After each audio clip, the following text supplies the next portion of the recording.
Les gars, le FC Barcelone va affronter le FC Porto en Ligue des Champions dans cette deuxième journée de cette LDC 2023-2024. Les gars, demain, le FC Barcelone doit pouvoir prouver qu'ils ont bien leur statut de favori. Ils doivent le prouver qu'ils le méritent. Mais c'est surtout le match de la confirmation. Car avec cette équipe, c'est vrai qu'on a beaucoup plus de chances d'aller le plus loin possible. Les gars, dans cette composition, on va retrouver beaucoup de jeunes à qui on va déjà devoir donner des responsabilités comme à l'époque avec Pedri ou même Gavi. Voici pour moi l'homme de la situation, le capitaine sans le brassard. Pour moi, c'est le capitaine sans le brassard. On l'a vu que le match d'avant, il a crié carrément sur Lewandowski. Et franchement, il se donne à fond et c'est comme ça que je veux le voir. Et d'ailleurs, avec le retour de Pedri et de Young, je pense qu'il va même carrément il va jouer titulaire et il va mettre Gondogan sur le banc parce que Gondogan c'est très très faible, je trouve. Les gars, en tout cas, tant qu'il est là, on est quand même un minimum rassuré. Il a déjà pris les commandes, j'espère qu'il va continuer comme ça. Bon les gars, passons directement à la composition. On sait que le FC Barcelone doit gagner et c'est pour ça que je pense qu'avec cette équipe, c'est la meilleure composition actuelle. Le fait que Rafinha est parti, ça va laisser la place à un autre jeune. Je pense que vous voyez tous de qui je parle. On va voir ça dans la composition. Les gars, voici ma composition. Alors, en gardien, Ter Stegen. Ter Stegen qui, lors du dernier match, a fait un match stratosphérique. On avait vu que son avant-dernier match était catastrophique. Il a fait beaucoup d'erreurs. Il a même donné un but. Mais on sait tous que Ter Stegen, actuellement, c'est trop fort. Et on lui a laissé une deuxième chance et il a prouvé. Et j'espère qu'il va continuer comme ça demain. On sait que demain, qu'il n'y aura pas Pep. Donc, dans les deux camps, il y aura des absents du 11 titulaire. Donc, on n'a vraiment pas d'excuses pour pas gagner. Dans tous les cas, le FC Barcelone doit pouvoir gagner avec son équipe qu'elle a, avec son effectif, même s'il y a des blessés. C'est vrai que quand tu as les deux meilleurs joueurs de ton équipe qui sont blessés, c'est vrai que ça change quand même. Mais le FC Barcelone est un grand club et ils doivent savoir gagner sans leurs meilleurs joueurs. Donc les gars, pour moi, au goal Ter Stegen, je pense qu'il va confirmer qu'il est le meilleur gardien du monde actuellement. Ensuite, en attaquant gauche, Baldé. Je pense que ça va pas changer. La semaine dernière, il nous a quand même sorti un bon match. Mais c'est vrai que en ce début de saison, il est quand même un peu en dessous. Mais Baldé, les gars, il faut quand même regarder que la plupart du temps, il est tout seul sur son couloir. Du coup, je pense que c'est quand même une excuse. C'est vrai que Félix essaie de l'aider comme il peut. Mais le fait que De Jong n'est pas là, donc Félix, je ne sais pas si vous avez remarqué, mais il redescend un peu plus bas. Il fait même des efforts défensifs, les gars.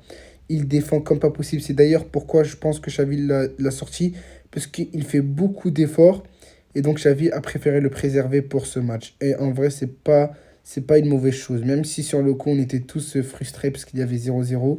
Et sortir un joueur comme ça qui peut changer la donne, c'est vrai qu'on était tous frustrés. Donc les gars, Baldé, j'espère que ça va continuer avec Félix. J'espère qu'ils vont développer leur automatisme. Je vois parfois les deux qui essaient de faire des 1-2, mais j'ai remarqué que parfois, que ce soit Baldé ou Félix, ils ne la remettent pas directement. Ils essaient de chercher dans l'axe et j'espère qu'ils vont continuer à bien s'entendre. Ensuite, en défense centrale. Alors les gars, je pense qu'il y peut avoir un débat. Koundé, Araujo. On n'a jamais testé cette défense, on l'a vu qu'un match. On sait que Christensen et Araujo, c'est très fort. Déjà l'année dernière, on connaissait. C'est un duo qui se complète. Mais Koundé, Christensen, c'est également un duo qui est très très fort. On l'a vu d'ailleurs, ils ont pris très très peu de buts quand ils étaient ensemble. Ils sont complémentaires, ils se voient trop bien, ils se cherchent trop bien, ils se complètent trop bien. Et c'est vrai que j'ai quand même une petite inquiétude de voir Araujo et Koundé. C'est la première fois qu'ils jouent ensemble. Mais c'est également nos deux meilleurs défenseurs actuellement au FC Barcelone. Donc c'est vrai qu'on pourrait douter de Araujo, mais les gars, il faut pas oublier, malgré que Koundé fait une très belle performance, et j'espère qu'il va continuer comme ça, on en a besoin, Araujo est le patron du FC Barcelone. Combien de fois il a pocket Vinicius? Il a joué contre les meilleurs, il a joué contre Cristiano Ronaldo, il a joué contre Vinicius.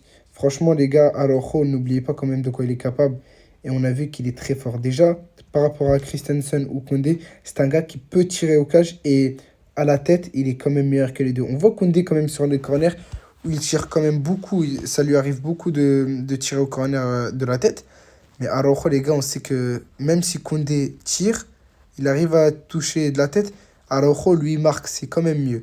Et Araujo, ce que j'aime bien par rapport à Christensen ou Koundé, c'est qu'il a un meilleur jeu de tête que les deux et il a un meilleur pied que les deux. Il arrive à faire les transversales. Par contre, ça, c'est vrai que j'ai aucun doute là-dessus par rapport à Koundé. On sait qu'il est très fort là-dessus. Et Christensen, c'est vrai que lui, sa spécialité, c'est plutôt les passes entre les lignes pour casser les lignes. Et ça, je pense que Christensen est bien le meilleur. Donc les gars, j'espère que demain, on va avoir l'occasion de tester ce duo. Franchement, si je vois Christensen, je ne serais pas déçu. Je préfère un duo, limite, je préfère un duo Araujo-Christensen pour être sûr. Mais pourquoi pas tester? Dans tous les cas, si ça ne marche pas, on pourra changer ensuite. Ensuite, les gars, sur le côté droit, qui d'autre que Cancelo? Les gars, à chaque fois que je dis son prénom, je sais pas pourquoi, mais je suis trop content. J'arrive toujours pas à y croire qu'on a un latéral de cette envergure au FC Barcelone. Depuis Dani Alves, on n'a pas connu. La relève de Dani Alves, c'est quand même. Dites-vous quand même que la relève de Dani Alves, c'est Dani Alves lui-même. Mais là, on a un vrai latéral, qui d'ailleurs l'a prouvé à chaque match qu'il est trop fort. Et on a vu d'ailleurs la passion qu'il a, comment il est content de gagner avec le FC Barcelone. Il est heureux. Je vois mal Xavi décider de ne pas le prendre l'année prochaine. J'espère qu'il va le garder, mais Cancelo, c'est trop fort. Le match dernier, il a d'ailleurs été élu homme du match. Regardez ce qu'il fait. Les gars, par contre, je ne sais pas si vous avez remarqué, mais regardez, avec Lamine Yamal, c'est vrai que les deux se cherchent pas beaucoup. Mais c'est pas parce que Cancelo veut pas faire la passe à Lamine Yamal, contrairement à Rafinha. C'est parce que Cancelo n'est pas un latéral comme les autres. Les autres latéraux, eux, c'est vrai qu'ils débordent sur leur côté. Mais Cancelo, lui, c'est un gars à la Pep Guardiola. C'est-à-dire qu'il va déborder au milieu de terrain. Il cherche, il va rentrer dans l'axe. Regardez les matchs un petit peu. La plupart du temps, il joue au milieu de terrain. Et quand il a le ballon, il est rentré direct dans l'axe. Il sait de dribbler et ensuite il rentre dans l'axe. C'est vrai que parfois ça peut laisser Lamine Yamal tout seul sur son côté. Mais là, avec la blessure de Rafinha, ça va donner plus de temps de jeu à Lamine Yamal, même beaucoup plus de temps de jeu. Surtout dans les grands matchs, vous êtes sûr de voir Lamine Yamal titulaire. C'est vrai que Ferran Torres va, je pense qu'il va jouer, mais dans les grands matchs, je pense que Lamine Yamal va jouer titulaire. On aura quand même l'occasion de voir ce duo encore et toujours. J'espère qu'ils vont continuer à combiner ensemble. Moi, ce que je veux, c'est que l'équipe joue autour de Lamine Yamal, comme le faisait à l'époque l'équipe pour Messi. C'est vrai que Lamine Yamal, c'est pas Messi, mais les gars, à chaque fois qu'il a le ballon, c'est dangereux. Et comment vous pouvez vous dispenser d'un joueur comme ça? Donc j'espère le voir et j'espère qu'il va jouer beaucoup avec Lamine Yamal. Ensuite, les gars, pour continuer au milieu de terrain, en 6. Bah, actuellement, avec ce qu'on a, je préfère voir Gundogan. D'ailleurs, qui nous a sorti un bon match la semaine dernière. L'un de ses meilleurs matchs de la saison, pour vous dire, sur ce début de saison. Et franchement, Roméo, vu son match d'avant, j'ai plus envie de le revoir. Après, c'est vrai que ça arrive de faire des mauvais matchs, mais je pense que Gundogan, ce sera plus fort en 6 que Roméo. Et j'aimerais bien le voir là-bas. Et ensuite, là, le milieu de terrain, on aura Gavi et Fermin. Alors, Gavi, les gars, j'ai même pas besoin de vous expliquer ce qu'il va apporter à cette équipe. On sait qu'il apporte défensivement, offensivement. Il apporte même du mental à l'équipe. Il est là pour l'équipe. C'est le capitaine sans brassard. Exact, c'est exactement les termes qui le décrivent. C'est comme Araujo, j'ai envie de vous dire. C'est le capitaine sans le brassard. Mais Araujo, peut-être un peu plus. Il a peut-être plus cet esprit de capitana. Mais là, Gavi, c'est le patron du milieu de terrain. Et les gars, laissez-le le faire. Laissez-le faire. Laissez-le crier sur ses amis. Déjà, la semaine dernière, il a crié sur Lewandowski. Il a crié sur Ferran Torres. On a vu qu'il allait s'embrouiller avec Ferran Torres. Et les gars, j'espère qu'il va continuer comme ça. Ensuite, pour moi, voici peut-être l'un des changements majeurs dans ce 11. C'est Fermin Lopez. Les gars, c'est vrai que ce duo, c'est quand même trop, trop fort. Ils se complètent bien, ils se recherchent constamment.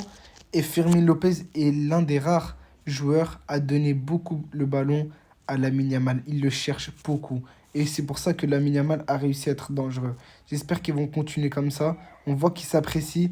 Et franchement, Fermin Lopez, les gars, il va apporter cet aspect technique que manque dans ce milieu de terrain. Sans Pedri, sans De Jong, c'est vrai qu'il manque un petit aspect technique et tout. Et Fermin Lopez, là, il a également cette qualité à effacer rapidement le joueur en 1v1 au milieu de terrain, contrairement à la Yamal où c'est sur le côté. Et franchement, on a besoin de ça. J'espère qu'il va continuer à jouer. Ensuite, les gars, en attaque, j'espère voir Lamine Yamal, Lewandowski, Félix. Je pense que Lewandowski et Félix, on n'a pas de doute là-dessus. Ils vont jouer. Peut-être un petit doute sur Lamine Yamal, mais je pense qu'il va quand même jouer. Lamine Yamal qui va apporter de la technique sur son côté droit. Félix qui va apporter sa vision de jeu et également de la technique sur son côté gauche. Et j'espère que Lewandowski marque, mais franchement, je vois mal demain Lewandowski marquer dans ce match. J'espère me tromper au sujet de Lewandowski. Mais les gars, avec cette équipe, franchement, on a quand même un 11 qui tient la route. Contrairement à l'année dernière où quand on avait Pedri blessé, c'était la catastrophe ensuite en attaque. La même chose parce que Dembélé était blessé. Mais là, les gars, on a un 11 qui tient vraiment la route et qui va vraiment faire peur pour demain. Donc les gars, j'espère que l'FC Barcelone va gagner demain ce match. Dites-moi en commentaire si vous êtes d'accord avec le 11 Demain soir, vidéo débrief du match et j'espère que le score va être positif.